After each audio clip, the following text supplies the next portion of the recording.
Chers bien-aimés dans le Seigneur, vous tous qui nous suivez de partout, nous vous saluons dans le nom du Seigneur.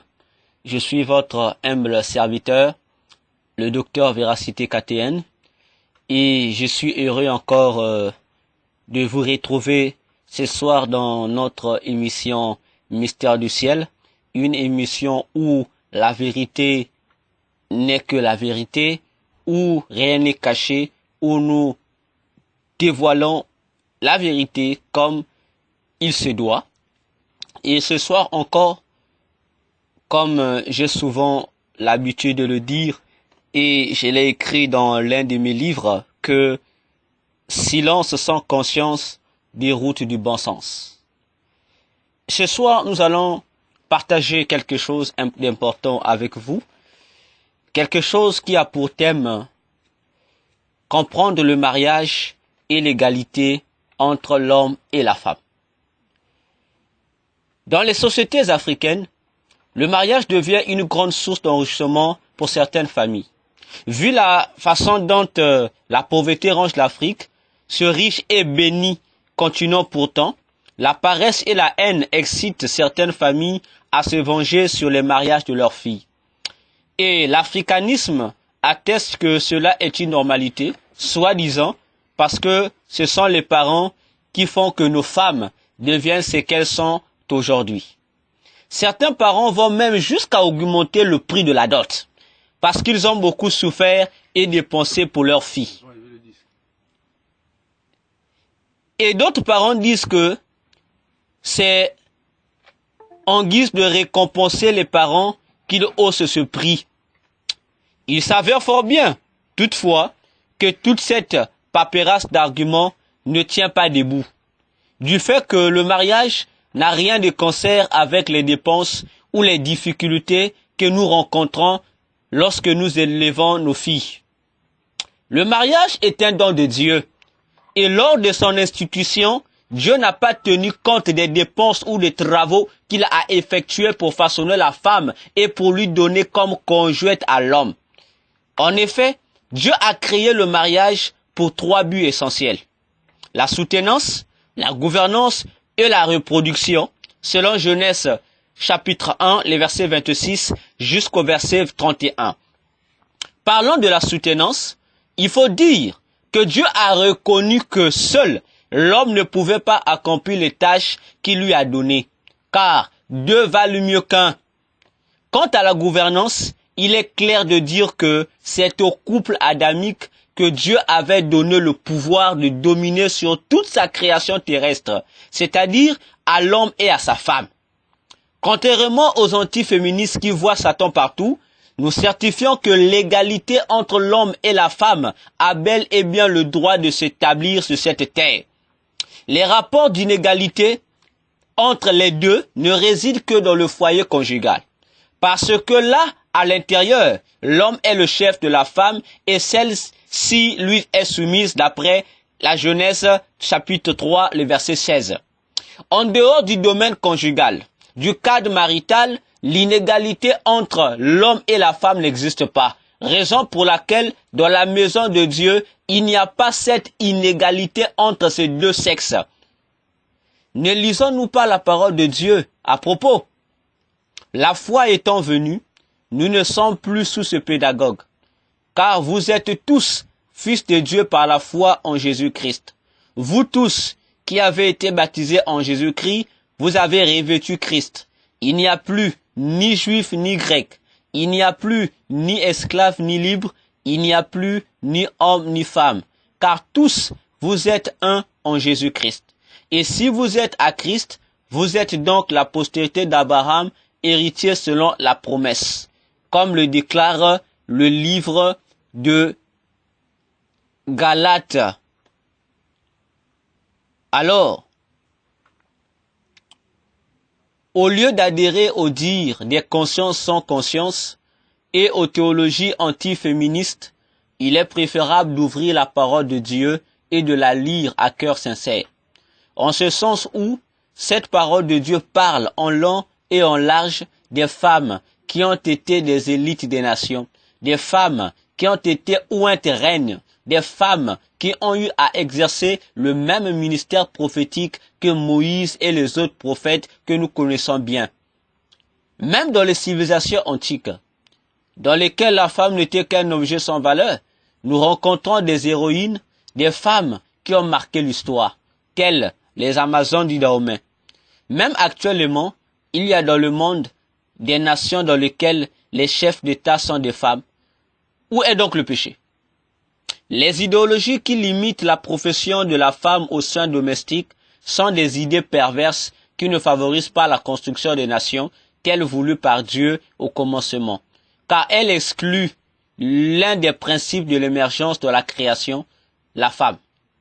Plusieurs pays continuent jusqu'à nos jours à vilipender les femmes, à les esclavagiser et à les écarter du monde. Ces pays profitent de leur confession religieuse pour réduire les femmes en esclaves en les traitant de créatures perverses. Mais les enfants de Dieu ne doivent pas se baigner dans les philosophies des hommes. Ils doivent suivre les lois de Dieu, car nulle part dans la Bible il nous est recommandé de considérer les femmes comme des facteurs nuls. Cette politique païenne s'est aussi infiltrée dans les églises où nous rencontrons des doctrines qui disent que la femme ne compte pas aux yeux de Dieu. Dans l'église, il n'y a que des hommes que Dieu voit. On n'est pas prédicateur pour enseigner n'importe quoi, mais pour empêcher les hommes de rester quoi? Prenez le temps de vous interroger.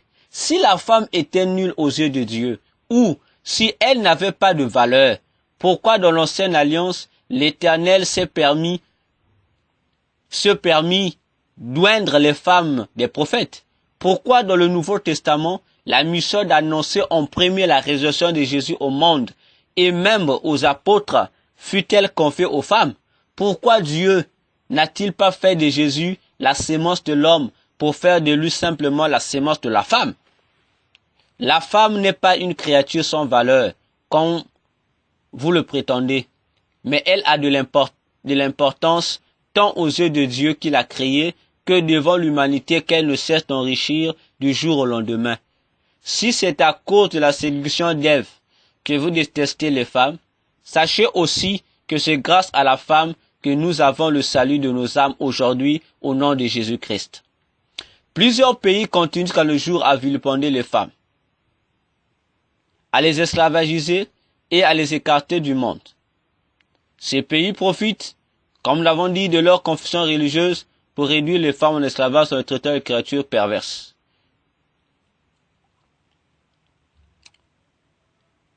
Nous devrons apprendre à établir une grande différence entre la vie quotidienne et le mariage. Laissons les femmes s'émanciper, car elles sont dans leurs droits. Abrogeons donc la charte des droits de l'homme dans ce cas, car il ne faut pas attendre qu'il y ait des génocides, des tueries et des massacres pour parler de ces droits de l'homme. Mais parlons aussi de ces droits quand les femmes sont menacées, parce que les droits de l'homme concernent aussi bien les hommes que les femmes. L'apôtre Paul enseigne bien que l'inégalité entre l'homme et la femme n'est possible que dans le foyer conjugal et non pas ailleurs. Lisons donc bien le passage ci-après de 1 Corinthiens 11, le verset 7 jusqu'au verset 12. L'homme ne doit pas se couvrir la tête puisqu'il est l'image et la gloire de Dieu, tandis que la femme est la gloire de l'homme. En effet, l'homme n'a pas été tiré de la femme, mais la femme a été tirée de l'homme. Et l'homme n'a pas été créé à cause de la femme, mais la femme a été créée à cause de l'homme. C'est pourquoi la femme, à cause des anges, doit avoir sur la tête une marque de l'autorité dont elle dépend. Toutefois, dans le Seigneur, la femme n'est point sans l'homme, ni l'homme sans la femme. Car, de même que la femme a été tirée de l'homme, de même l'homme existe par la femme, et tout vient de Dieu. En d'autres termes, sans la femme, l'homme n'est rien, et vice-versa. Lorsqu'un homme se marie à une femme, les deux deviennent une seule chair. Pourtant, cette vérité est bien connue de tous, mais la mauvaise foi ne l'applique pas. Même sur la plupart des cartes de mariage, on retrouve ce passage biblique bien orné. Seulement, dans les cœurs, on est hypocrite. La raison pour laquelle tous les parents qui profitent du mariage pour s'enrichir ont intérêt de se repentir afin de faire correctement et convenablement les choses. Ce n'est pas votre beau-fils qui vous avait interdit de construire votre richesse pendant votre jeunesse. Puisque vous avez manqué de sagesse, ne vous étonnez pas si aujourd'hui votre vieillesse souffre comme cela. Car si jeunesse savait, vieillesse pouvait, témoigne un adage. Beaucoup de choses sont aussi à corriger dans les églises au sujet du mariage. Car les hommes d'église sont en train d'induire bon nombre de femmes et d'hommes en erreur. Le mariage est un droit qui obéit à une procédure qu'il faut à tout prix accepter. La première, c'est l'abordage ou le choix. Le mariage est à la vérité un lien qui unit deux personnes. Le choix ou l'abordage est le premier pas qui conduit au mariage. Tout le monde passe par cette voie ou cette étape d'une manière directe ou indirecte. C'est dire que les méthodes du choix du conjoint diffèrent d'un peuple à un autre, d'un individu à un autre. Dans la mesure où, dans certaines contrées, ce sont les parents eux-mêmes qui assurent cette commission du choix de l'épouse. Tel est le cas d'Isaac, fils d'Abraham. Ceci est presque la coutume des peuples arabiques et du Proche-Orient. Et en Afrique, certaines ethnies pratiquent aussi cette coutume. Seulement, vu l'évolution du monde, d'autres contrées préfèrent que les hommes choisissent eux-mêmes leurs épouses. C'est la majorité des cas rencontrés dans le monde. Samson est un bel exemple pour nous ici. Le choix du conjoint est la première démarche à entreprendre pour aboutir à un mariage.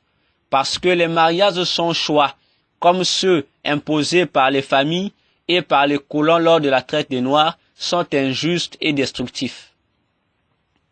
L'homme et la femme ont aussi le droit de donner leur consentement quant à leur union ou leur conjoint, même si ce choix provient de la famille ou de Dieu. Si l'un des deux plutôt accepte le choix proposé, il n'y a aucun problème.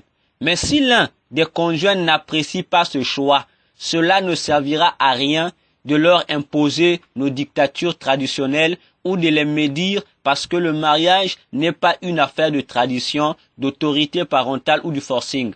Il est une affaire du cœur qui aime, non seulement qui aime, qui tombe aussi amoureux de l'autre cœur qui à son tour le désire ardemment. C'est cela le problème que nos parents doivent reconnaître. Le mariage est, nous répétons, un lien qui unit deux personnes.